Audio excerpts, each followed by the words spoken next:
You think the games are getting ridiculous? We keep playing them, baby. Newlywed Special Edition number 2 coming at you in just a moment. Plus, the Hornets, they make a new hire in the organization. That's all today on Locked On Hornets. Just tying them up, putting them in the trunk of a car, and delivering them to Spectrum Center. You are Locked On Hornets, your daily Charlotte Hornets podcast. Part of the Locked On Podcast Network, your team every day. In a minute, cuz we live.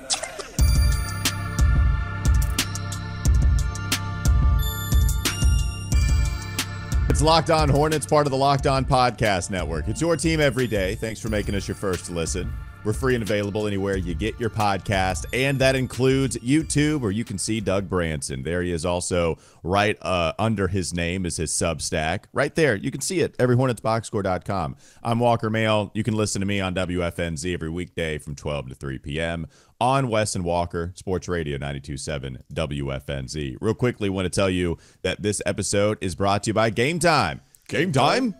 Download the Game Time app, create an account, use code LOCKEDONNBA for $20 off your first purchase. Terms apply. Download Game Time today. What time is it? Game Time. Wait, they just added that. We've been doing that the whole time, basically.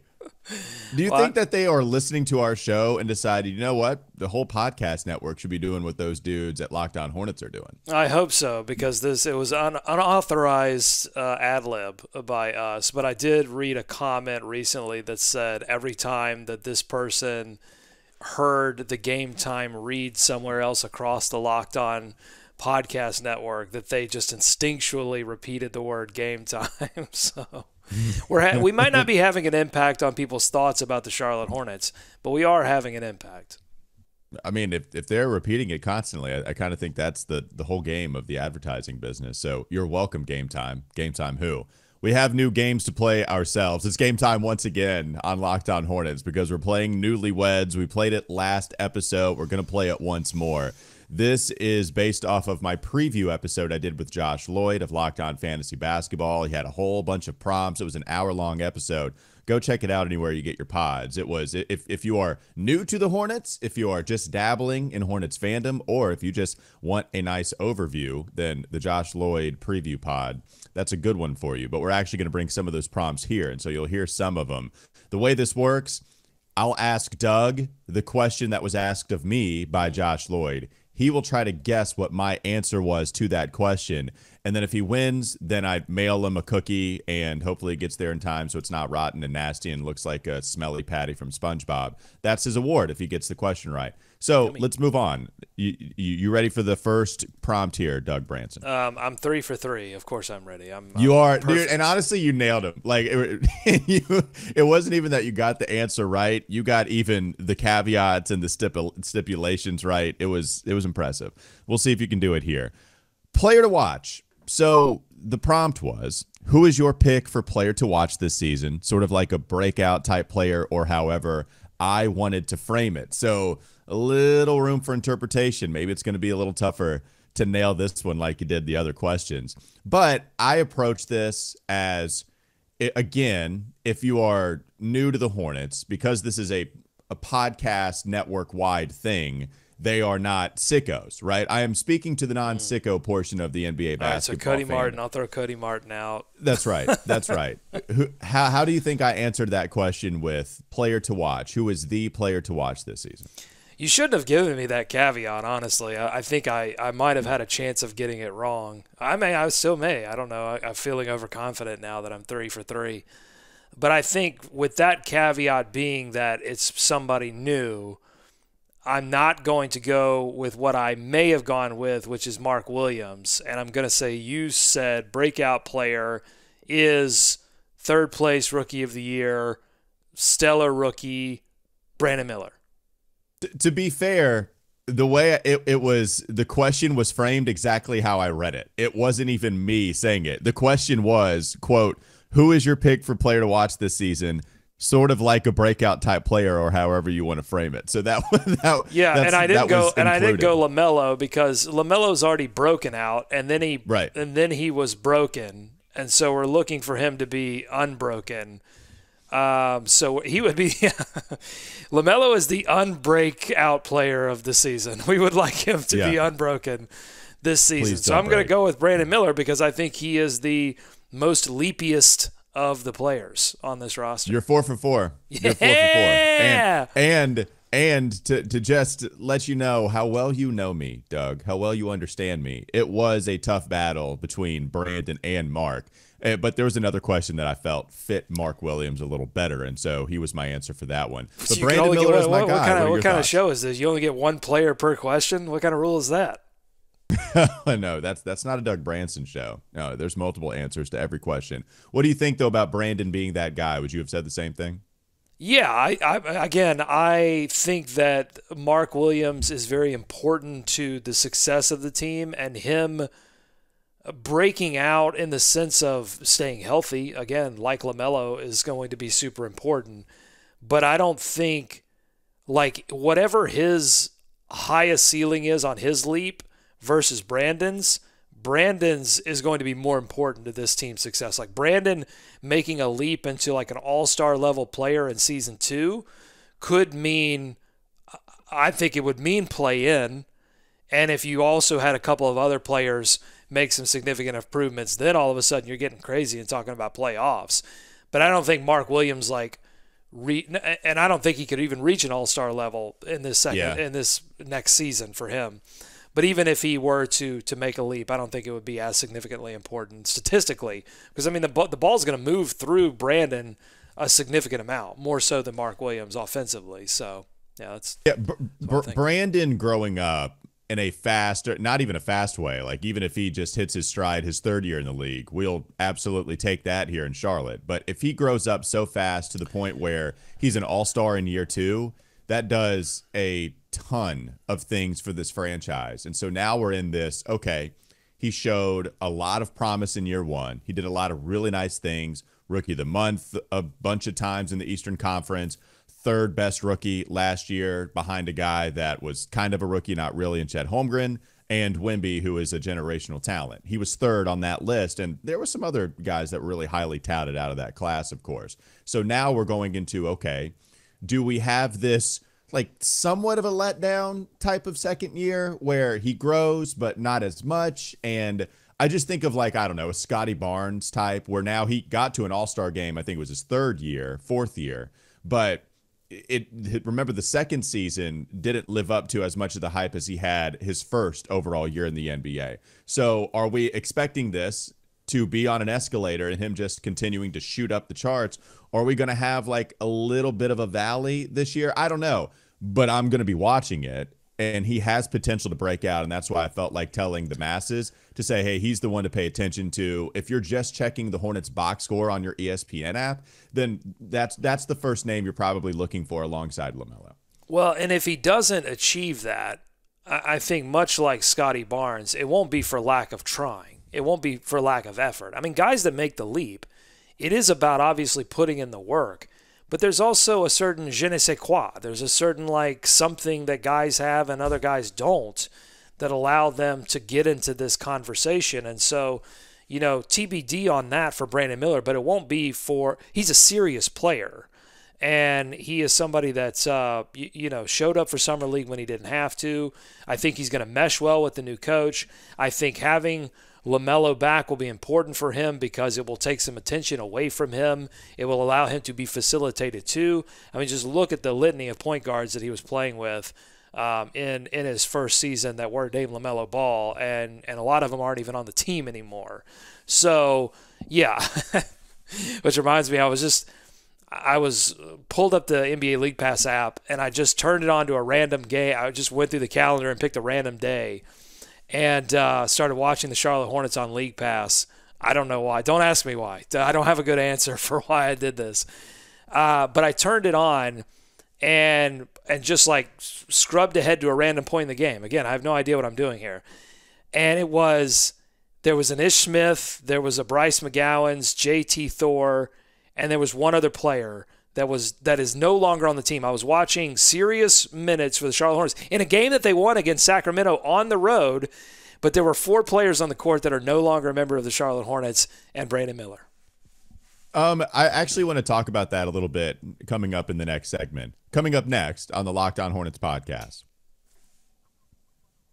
I'll be piggybacking off of Doug's thoughts there, and then we'll also talk about some of the new Hornets hires. They are straight up stealing the Sam Presti model, and I do not care whatsoever. We'll get to that in just a moment on Locked On Hornets.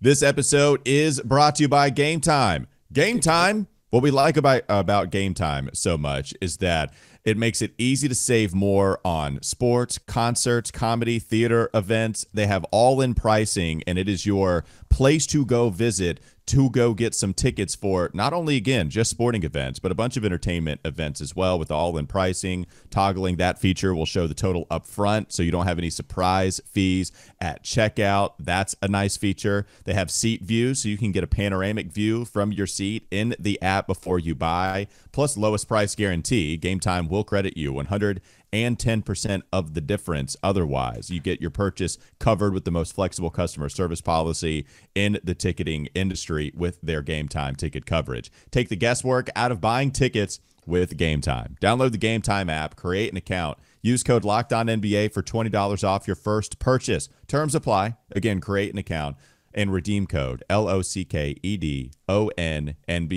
for $20 off. Locked On NBA. Download Game Time today. What time is it? Game time. More Locked On Hornets ahead. Should we do both? Do we still go at the beginning of Game Time and at the end now that the tag is on? Do we just do it once? Do we do it twice? This is different. The little ad-lib at the end now, the one that we've been using, it's changing my whole philosophy. No, I say more is more. More is not less, more is more. I like it. So more is more. We have more continuity with the roster that is still here together. Like, it's interesting. One of the prompts here with Josh Lloyd's preview was what's their key loss this offseason? Like, I had to try to think of a player, and we'll just skip the newlywed part here because I put NA. Not applicable, Doug. They don't have a key loss. Oh, I was like, did they have a player named NA? I mean, I know we've had a lot of foreign players lately. That's like, the abbreviation. NA, is that, what? No. No, not Nene, like Nene Hilario. N-A. Yeah. No, not applicable. With apologies to your boy, JT Thor. More Thor, like maybe less Thor was more Thor at once upon a time. And he's with the Cavs, by the way, so we'll see with good, what he man. does with Seriously, I mean, coming off that, let me just say this. Coming off that performance for Sudan, I hope that propels JT Thor. I don't, I want all players to be successful, even Malik Monk. I wanted him to be successful as much as I, disparaged him while I was a member here because I wanted him to be good while he was with the Hornets, and it didn't feel like that was ever going to happen. But I want all these players to be successful, but no more than more Thor. I want Thor to just dominate. Same. Yeah, I would love for JT Thor to figure it out, but those are the losses, right? It's JT Thor. It's Bryce McGowan's. It's Leaky Black. Yeah. Like, they have continuity on the roster from what they had last season. I guess they don't have years and years of experience, but you're like Miles Bridges. It's a weird type of continuity. That's right? Thank you. That's what I was waiting to say. Yeah. It's a weird type of continuity because it's like a prison continuity because these players have been together, yes, but some of them haven't been playing a lot. And so typically when you think like continuity, you think, yes, they've been together, they've played together, they're comfortable with one another on the floor. I don't know that you can necessarily say that about this Hornets team who feels like for the third straight season are going to have to get to know each other. Yeah, because, I mean, Miles and LaMelo are great friends off of the court, but Miles didn't play for 92 games and missed an offseason. So, okay, there's that. Mark Williams has been on the team. This will be his third straight year, but also has not played because of the injury stuff. So you're right. There's a little continuity, but it's weird. At least they're not losing any key pieces after the trade deadline. I guess you could still say they're trying to figure each other out because they only played, 40 games, not even, with Micic, Man, right at the trade deadline. So we'll see what happens there. But I do like at least bringing, with all the change, all the turnover in the organization, Doug, we'll get to another hire in just a moment. I do like not bringing in a bunch of new players and, trying to be like, okay, now we got to try to figure out what this guy's role is, what that guy's role is. Your pillars, to borrow a term from James Borrego, your pillars are still largely the same. Your top three guys are still largely the same in LaMelo, Brandon, Miles, Mark Williams. That's the idea, that he's supposed to play an important part. We still have a couple of guys off of the bench. So I think it's a nice mix of people that are familiar, trying to turn the culture, and these are guys that I think can help change the culture, and also just everywhere else, right? With decision-making processes, that's where all the changes come in. I think the smart thing that they've done this offseason is they said, all right, we've got these players in LaMelo, Brandon, and Miles Bridges who, because of the weird continuity, they're all going to have to refigure out what the roles are, right? Bridges is not going to have the same role that he did last season. Brandon won't. Brandon was primarily a scorer, and I think he's still going to be doing a lot of that this season. But there are going to be opportunities for him to make impacts all across the floor. And he's going to be facilitated too more than he was like creating his own offense. So we'll see there. And then LaMelo obviously has to just refine everything. Okay. So you've got that situation. The worst thing that you would want is a bunch of role players on your team that are going to be also desperate for significant roles and wanting to find their place. And so you look at a guy like Davis Bertans, you look at a guy like Pokashevsky, and they said bye-bye to both of those players, and I think both of those players were going to want to have roles or they were going to be unhappy. Instead, you bring in guys like Seth Curry, who's going to go with the flow. Veteran, been around for a long time. Same thing with Taj Gibson.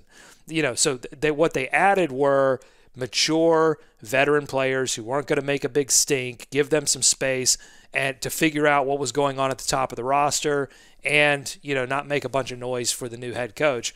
I just think it's really smart how they've approached not only the players that they brought in, but also the players that they've allowed to leave. Well, and even with a guy like Josh Green, who's not, I wouldn't say he's an old vet. I mean, he's still a younger player despite having a few years experience, but he knows what his role is. He played it with Dallas He played it with Dallas and also in Australia after we were a little worried about the lack of points scored, lack of point scored in Olympic basketball. But it's somebody that embraces his role pretty clearly, and so I totally agree with you. All right, let's get to some hires just real quickly before we move on. Michael Scotto reported just a couple of days ago that the Hornets were hiring Ryan Lambert as director of amateur scouting. That's what league sources told Michael Scotto and Hoops Hype. Lambert was previously a member of, Oklahoma City Thunder's scouting Let's department. go. I mean, it's a great thing to be a part of. If you're going to try to, copy 70% of the game plan when it pertains to one franchise, OKC is a pretty nice franchise to pick. What are your thoughts on that hire? Well, you said in the previous segment when you were teasing this that they're stealing Sam Presti's model.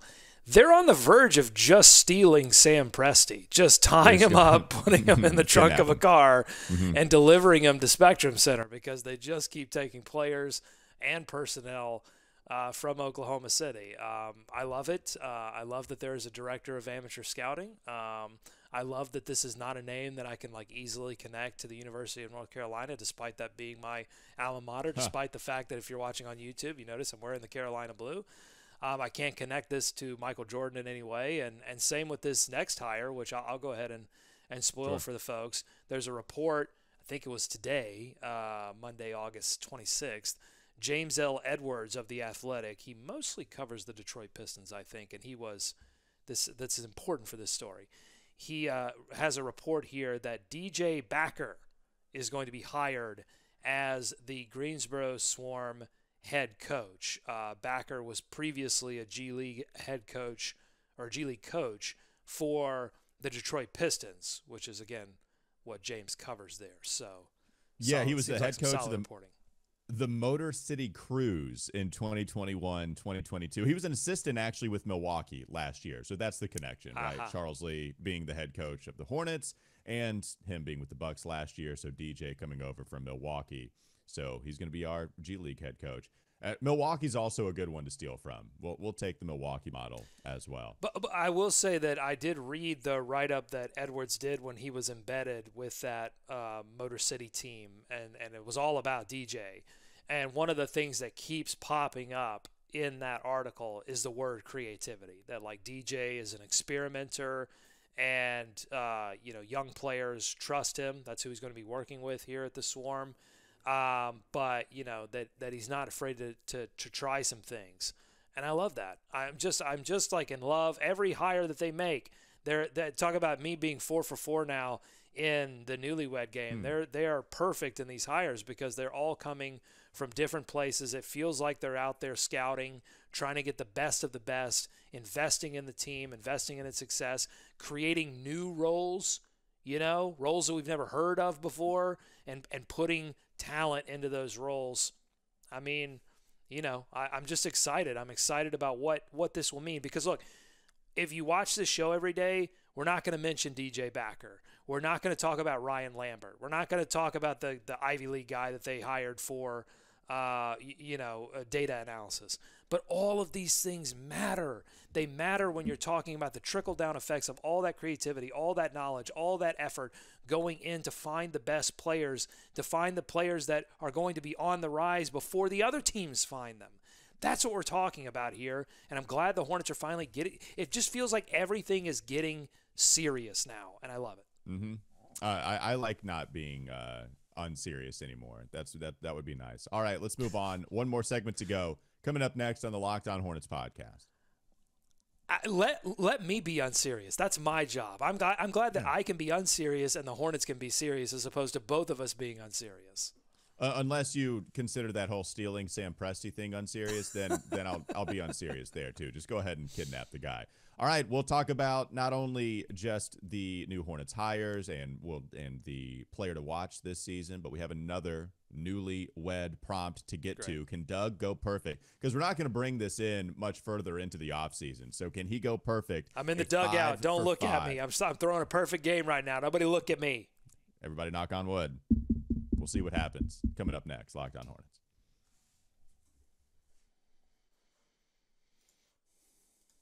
This episode is brought to you by FanDuel. You've heard us talk a lot about FanDuel. It's America's #1 sportsbook after all, and we'll have something a little different for you this go around. Now through September 22nd, all FanDuel customers can bet $5 and get a 3-week free trial of NFL Sunday Ticket from YouTube and YouTube TV. I'd be all over that. People, get on that right now. Then with a YouTube TV base plan, you'll be able to watch every regular season Sunday afternoon out of market game. All you need is a Google account and a current form of payment, and you can cancel anytime, so there's really no risk involved. Just visit FanDuel.com/lockedon, FanDuel.com/lockedon to download America's #1 sportsbook. More Locked On Hornets ahead. So during the break, you were mentioning NFL Sunday Ticket, which reminded me that immediately after our last episode where I just railed on the new Panthers head coach, Dave Canales, for not playing the starters up to that point in the preseason, and that if Charles Lee pulled those kind of shenanigans, I would blast him on this show too.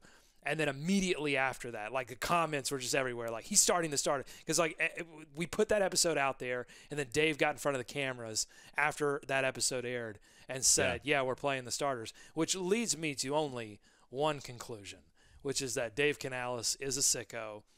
He watches this show. He's part of the sicko brigade. And he heard me, and he thought I made a lot of sense that you play the starters, you get them ready. And I'm glad that we can make an impact, not only in the Hornets sphere, but I'm glad we can make an impact with the Panthers for as sure. well. No, he listened. He played him for one series. They scored a touchdown, and that was it. Sat him right. That's all you got to do. That's all you got. Yeah. I mean, come on. This is simple, Dave. I'm glad that it's so simple. Just listen to the Locked On Hornets podcast and prosper. All right, we have a couple of other subjects. It won't be a 5 for 5 performance if Doug is perfect. It will be 6 for 6, and the last one is going to be difficult. I think this one's going to be pretty easy, okay, and then the next one is going to be difficult. So the next question that I was asked from Josh Lloyd on the Locked On Fantasy Basketball Charlotte Hornets preview, what player is it a make or break year for in 2024 and 2025? Who is the make or break player this upcoming season, Doug? Well, there's an obvious answer, and then there's a sicko answer, and the sicko answer is Cody Martin.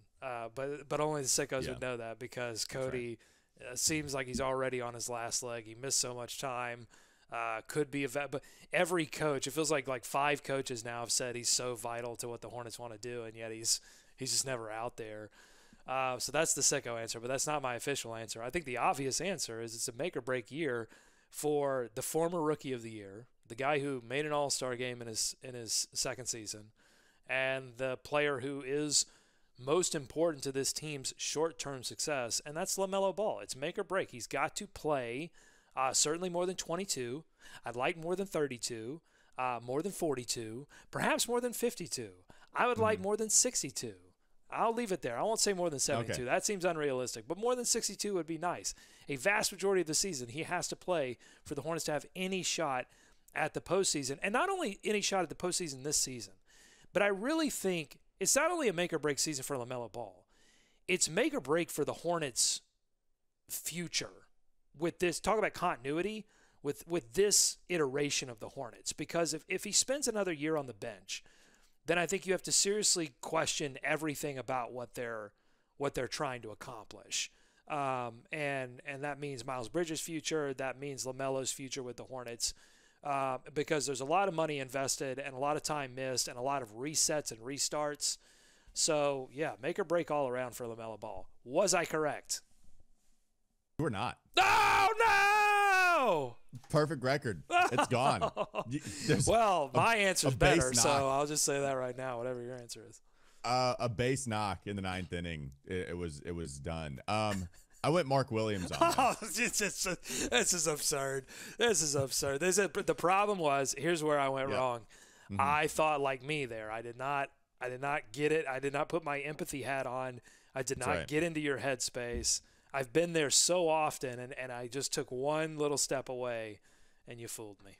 You thought that you were answering this as Doug Branson, but you were supposed to be answering this as Walker Mail. I went with Mark Williams. I don't think LaMelo's a bad answer. I think that is understandable. I think there's a little more built in with LaMelo, right? The reason I went with Mark is because if LaMelo is injured again, I don't know what the mark is, right? Like it's hard to gauge, because if he plays another 25-game season, that's certainly worse than if he plays 50, even though it's not ideal, right? There are various levels of how this could go wrong with an injured LaMelo, but 50, certainly better than the 25, 26, whatever he played like last year, the 30 that he played previous to that.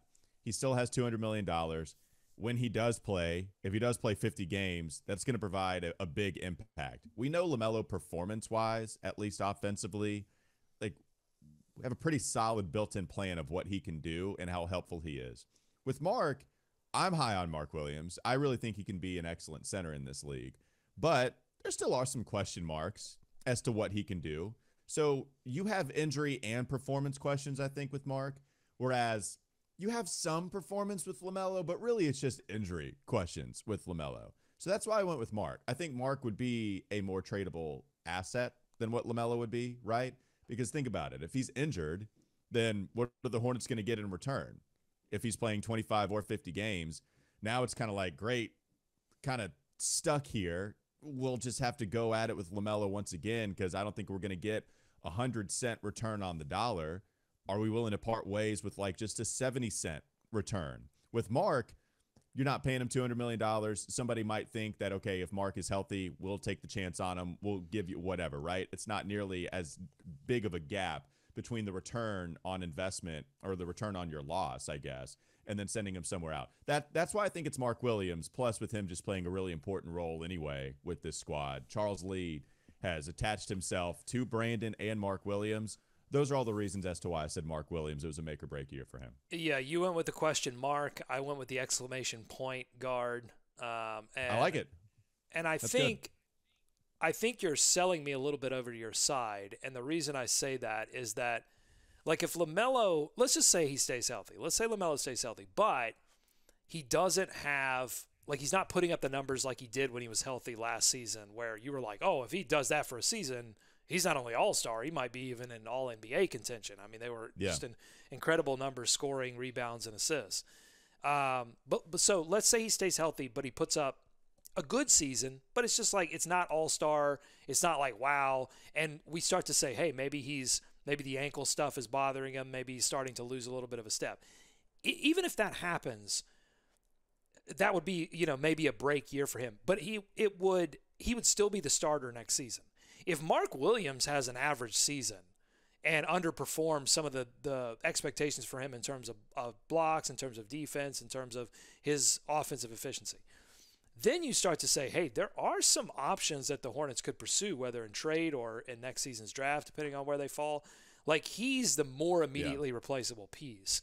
And so, yes, I would say you've got a strong argument there for Mark, and I'm a little angry at myself that I didn't jump in there and say Mark. Okay. Man, that was close too. You can salvage it here with what is supposed to be the toughest one.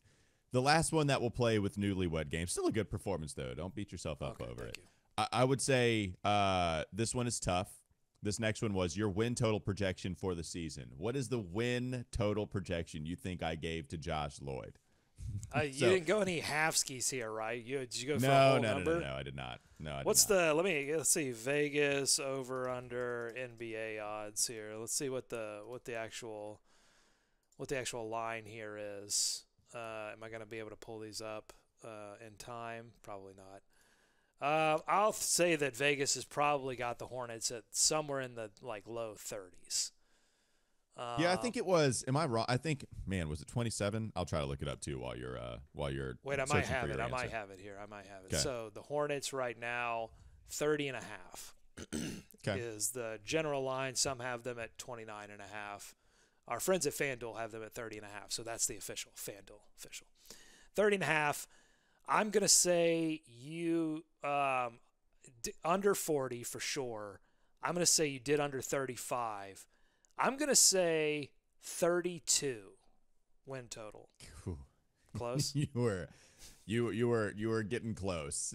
Your train of thought was so on point. I thought you were going to land. You missed your mark just a little bit. I said 34. Oh, man. So if you go back and you look at the playoff standings last year, 34 would have been that last spot in the play-in. That would have been like a 10 seed. I do think the Eastern Conference got better, but I think a lot of the teams that missed the play-in last year, the Hornets will be better than as long as they're healthy. So I don't think that's a hot take. Right? We've kind of talked about what our goal is for a Hornets year. Unless you wanted to say it would be nice to get to the play-in, lose, get lucky in the lottery to get a top 3 pick. Yes, I think that helps you for the now and the future. That's probably a perfect scenario outside of being able to use the play-in to get to a playoff.